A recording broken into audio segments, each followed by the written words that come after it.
Hi, my name is Brian. Today is. I already forgot what day it is. I have my laptop right here. Filming this on my phone, my iPhone.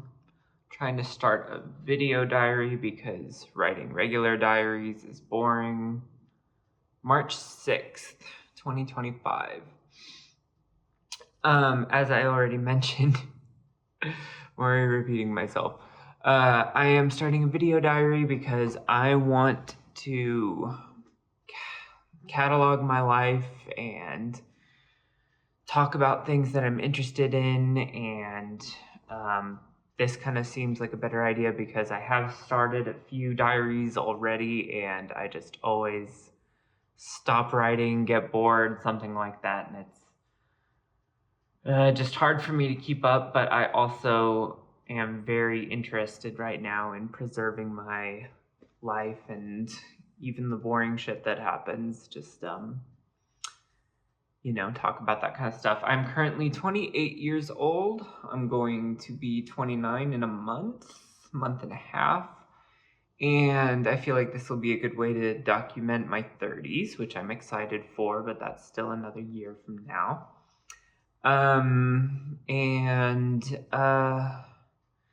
I feel like it's boring to talk about, but it's going to come up a lot anyway, so I might as well say it. I work in marketing for my local community college. I'm a digital content creator, and that means that I take pictures of stuff and film stuff, and I also help run the social media. So that's what I went to school for. I got an associate's degree in marketing, and worked as a barista for quite a few years during my 20s. And then finally in 2020, about 5 years ago, I got a job at the college that I attended when they had a job opening in their marketing department. And it was a nice full circle moment because I liked that college a lot and it was a really good experience for me. And now I get to help promote that to other young people in the community, and it's just overall a good job. I am currently, this week, I have watched two movies that I got from the library. Tangerine by Sean Baker. Sean Baker just won Best Director at the Oscars last Sunday for Anora, which I also watched and I loved. I do like Tangerine a little bit more. It's about two transsexual prostitutes in Los Angeles. I think it came out in 2014, 2015. It came out before Florida Project, which is the other movie I've seen of his, and I liked that one a lot too, but I feel like this one's better as well. The second movie that I got from the library that I watched, A Knight's Tale, with Heath Ledger, and that came out in 2004. Didn't watch it when I was a kid. I was watching Star Wars, and it seemed interesting, but it seemed like too modern. Like, I grew up with Lord of the Rings, and so I think I got spoiled on like the high fantasy, high stakes, and I remember seeing it on like TV, A Knight's Tale on TV, and I didn't want to watch it because it looked too like, it didn't look high fantasy enough. I was already turning into a little fantasy snob, but I watched it and I loved it. If it was like a truly groundbreaking cinematic movie, it would have 5 stars in my book. But it got 4 just because I know that it's not perfect. But in my eyes, it is perfect. Whenever I rate things officially, it's kind of like, I don't know, I put other things into perspective other than how I feel about it. That's how I rate things. I'm currently reading Motorcycle Diaries, written by Che Guevara when he went traveling in his youth throughout South America. He's originally from Argentina, I believe. I might have already forgotten that part. But he's traveling with a friend. I am on page 47 and there's like no like dates or specific times put on these entries. I don't know if that was something that this version of the book did, just doing the titles, or if that's how all of the versions are. But it's very fascinating seeing someone who is young explore the world and realize certain things about it. It's very just very like I vibe with it. I get it, you know, that kind of thing. Today for work, I had to go to a separate campus in another town. We are centrally located in Amarillo, Texas, which is in the Texas Panhandle, which is the box shape on the top of the state that no one visits because everyone's too busy going to Dallas or San Antonio, which I can't blame people for. That's kind of where all the interesting stuff is happening anyway. But I like that because up here it is way quieter and way more chill and slow, and I like it that way. But our college just got a new president. The last one left over a year ago, I think, and the new one just started. There was a very long process of finding a new one, and we had an interim for a good few months, if not a full year, and she's just started. She's phenomenal, and I love her a bunch. She's just been very, she's from out of the state, and everyone has welcomed her, and she's been very kind and understanding, getting to know people, and I think that that means that the people in charge of making that choice made the right one. But since she's just started, she is touring all of the campuses, and as the person who photographs all of the important things going on, I have to follow her around to these other campuses while she looks at them and talks with the deans of each campus. And it's all just very like people are telling her what the situation is there and what things are like and what new things they're doing or what programs they're cutting and that kind of thing. And we went up to the city of Dumas today, which is about an hour north of town.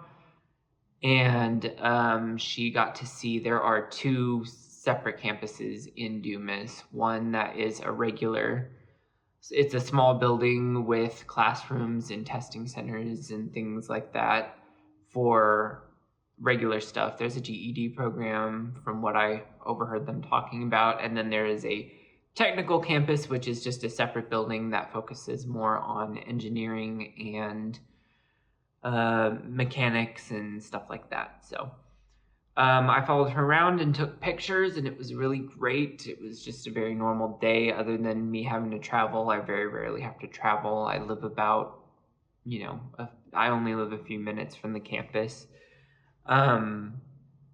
So I rarely have to travel that far for work, but that was kind of an exception today.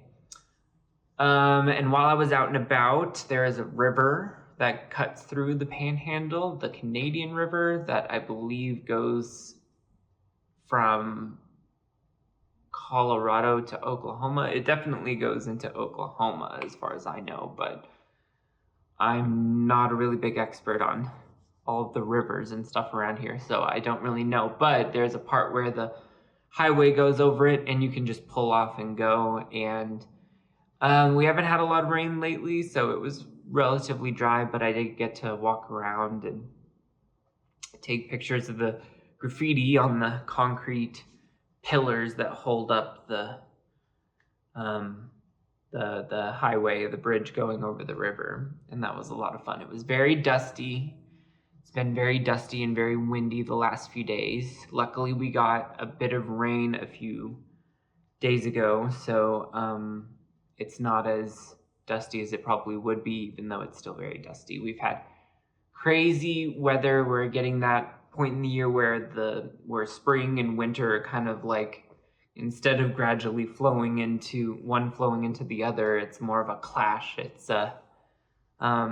really cold 30-degree days and lots of snow, And then the next day it's like 70 degrees and it's really dry and the wind is warm and you kind of just don't know what to do.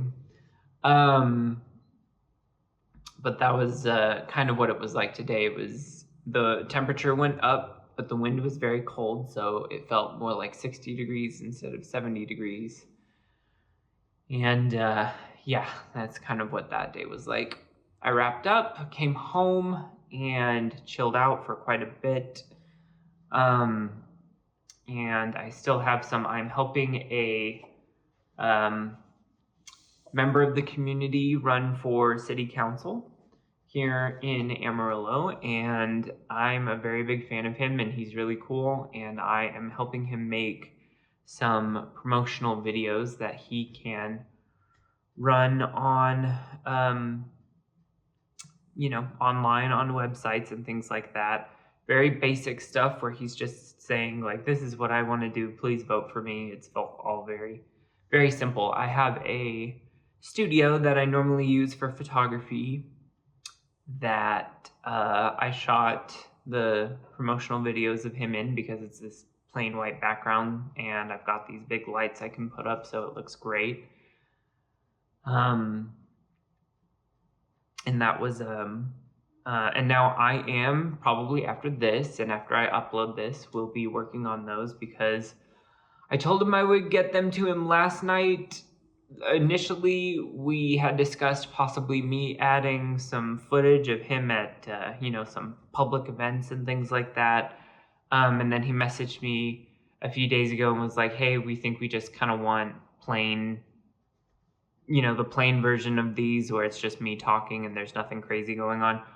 And I said, yeah, that's absolutely fine. It's kind of a case of me just lining up the audio and making sure we use the best take and then putting some chill music underneath it, which is super, super easy for me to do. And that's what I'm going to do after this. But I've been wanting to do this for a while, so I wanted to get that done before I got distracted doing other stuff. I watched some YouTube on my TV for a bit. I have been watching a lot of Hassan Piker and Bill Wurtz, History of the World and stuff like that, which is great. And then, oh God, what was I watching just a minute ago? I've been watching some music videos, really random stuff, really boring stuff, honestly. And I thought about putting on a movie, but then I was like, no, I need to get these videos done. On my really long road trip today, I listened to Ethel Cain. I've been listening to Ethel Cain a lot lately. I really love her music, love her vibe, and after I discovered, Preacher's Daughter, which is her album that came out in 2022, I really got into her. I say discovered, but a friend showed her to me, and I'm very appreciative of that friend for doing that. But I listened to her basically all the way up there, and on the way back, I was like, I should probably change it up a bit. Something about driving out in the wide open space, the flat lands, and you can see the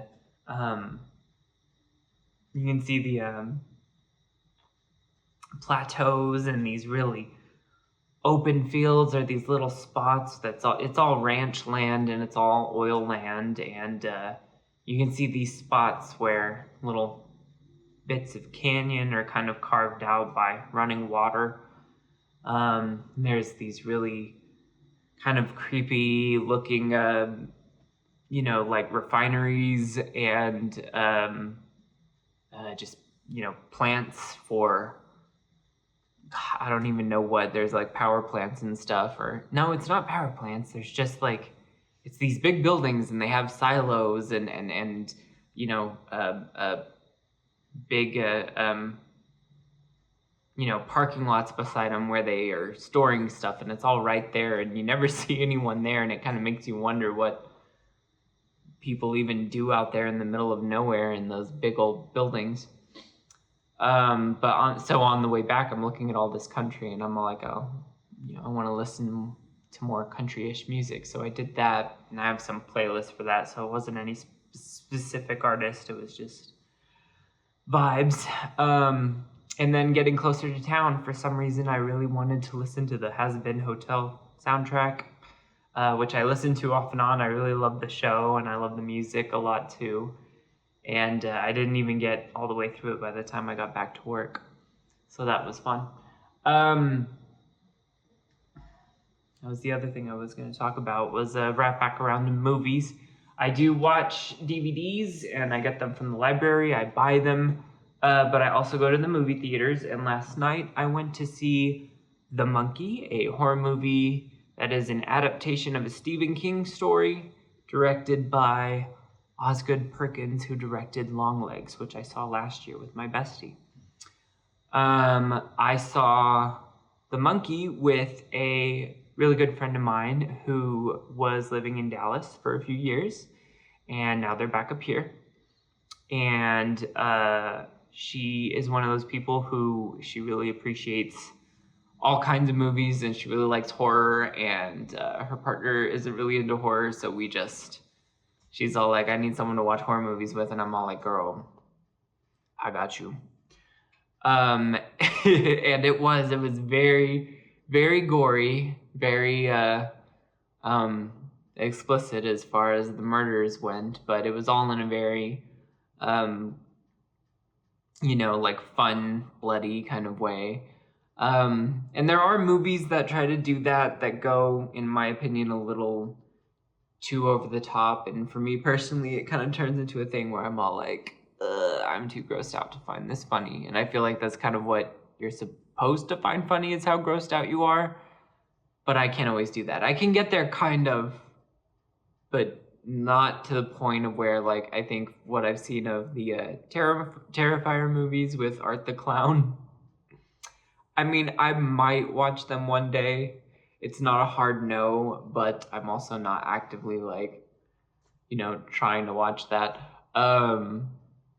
The third one came out last year, and a lot of my friends went to see it. And I was all like, y'all have fun. That looks disgusting. And The Monkey got close a few times where I was like, but not to the point that I didn't enjoy it.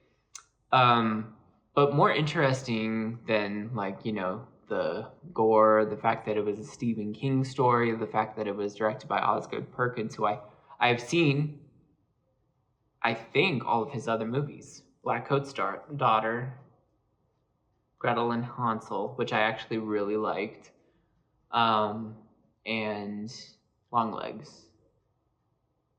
He might have done more. I have to double check on that.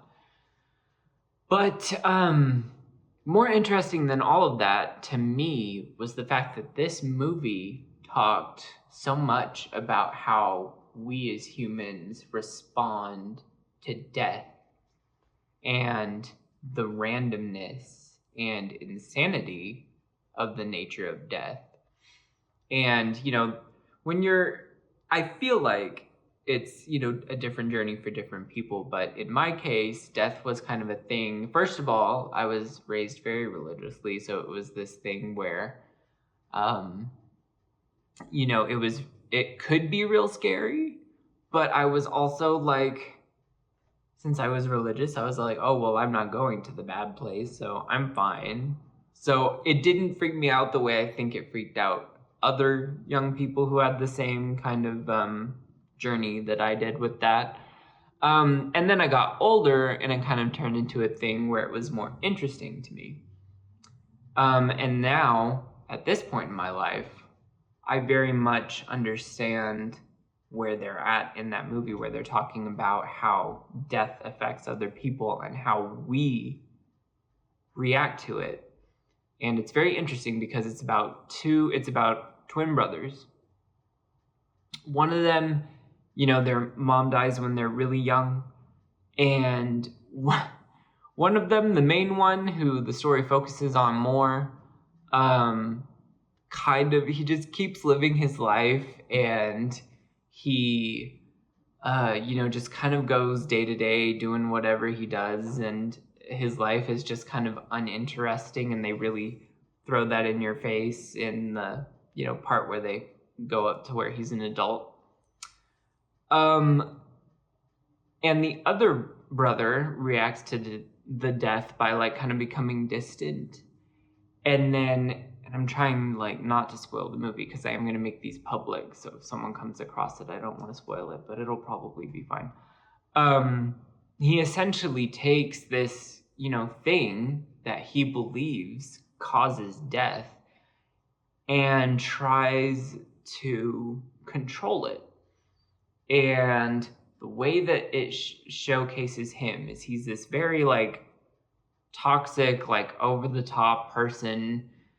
He's unhinged and he's doing all of this shit, not caring about how it affects anyone else because he's just trying to get the one person he wants killed, knowing fully that this thing does not like focus on what it kills. It just kills whoever.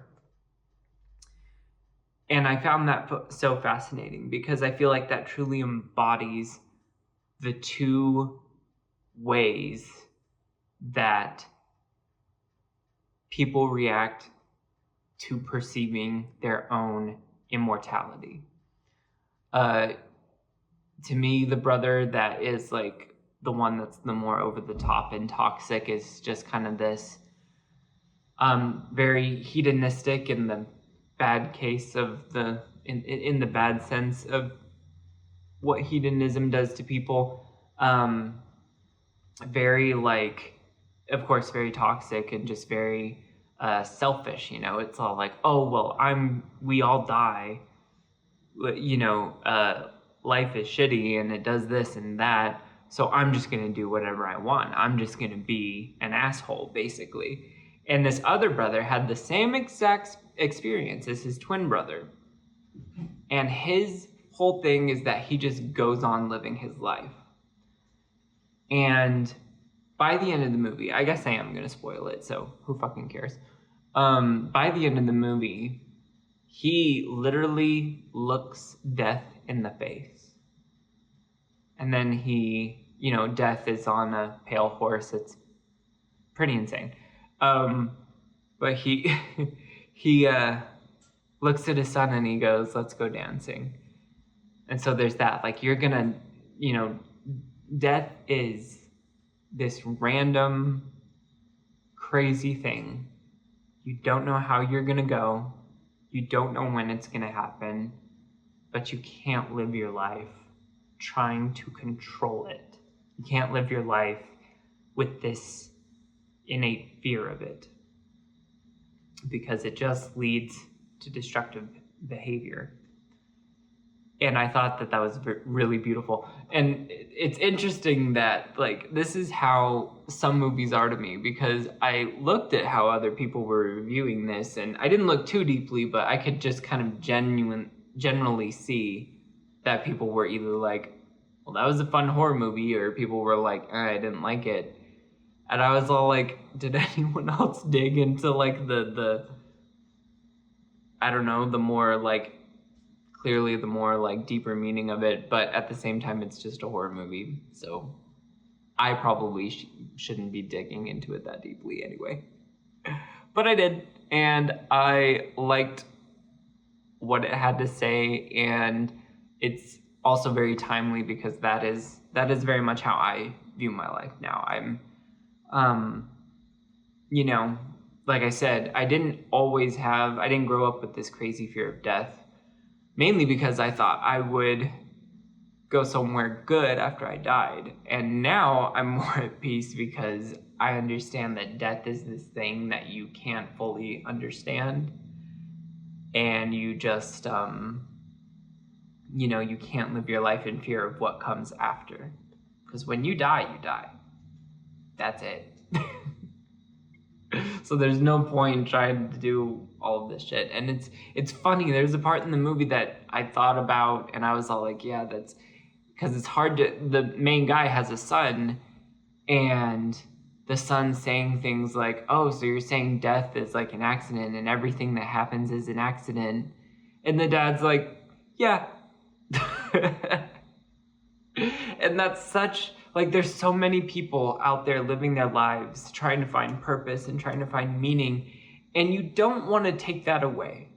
You don't want to destroy people's perception of meaning in life ever. Or at least I don't want to. I don't, when people find purpose and things like that, it can kind of be a bit of a fragile road to explain that you don't think there's meaning to anything. Because people will look at you and be like, that's awful. That's like an awful way to live. And it's not, because that is what brings me peace. I don't know if I'm even explaining that perfectly, but that's how I live. And that is what I saw in that movie. And I appreciated it for saying it, because I don't think a lot of movies do that. I think a lot of modern movies are they kind of have to be hinged on this idea that we do have purpose, we have meaning, we have heroes' journeys, and that's how narratives are created. So it's kind of hard to create a narrative with the mindset that, like, oh, life is random and life is just, and once you start putting that into a narrative way, people are going to get bored. They're going to be like, what the fuck? So I thought it was very creative the way that it did that, made sure it stayed an interesting story, because it kind of made that realization part of the character growth, which I think is kind of the only thing you can do in that way. Yeah, I talked about that way too long. I don't care. I love talking about movies. I have a list of things that I do want to see in the future that I'm very excited to see, and I'm trying to see. I know Mickey 17 is what's coming out soon. That's kind of the next, big one on my list. I don't know if it's going to be showing here, but Queen of the Ring with, I forgot her name, but she was in Arrow. And I watched Arrow. Towards the end of the month, there's more stuff I'm interested in. There's Death of the Unicorn, which is an A24 movie with Jenna Ortega, which I am very excited about. Looks very interesting. Even though it also looks kind of cliche, I'm kind of like, with all of the like, oh, rich people are evil movies, like, duh. And then The Woman in the Yard, which is a Blumhouse movie, which means it's not going to be particularly like groundbreaking cinema or anything, but it looks scary, and I like regular old scary movies, and maybe it does have something super interesting to say. Just because it's from Blumhouse and not Neon or A24, it doesn't mean it can't have something interesting to say. So those are the movies I have coming up.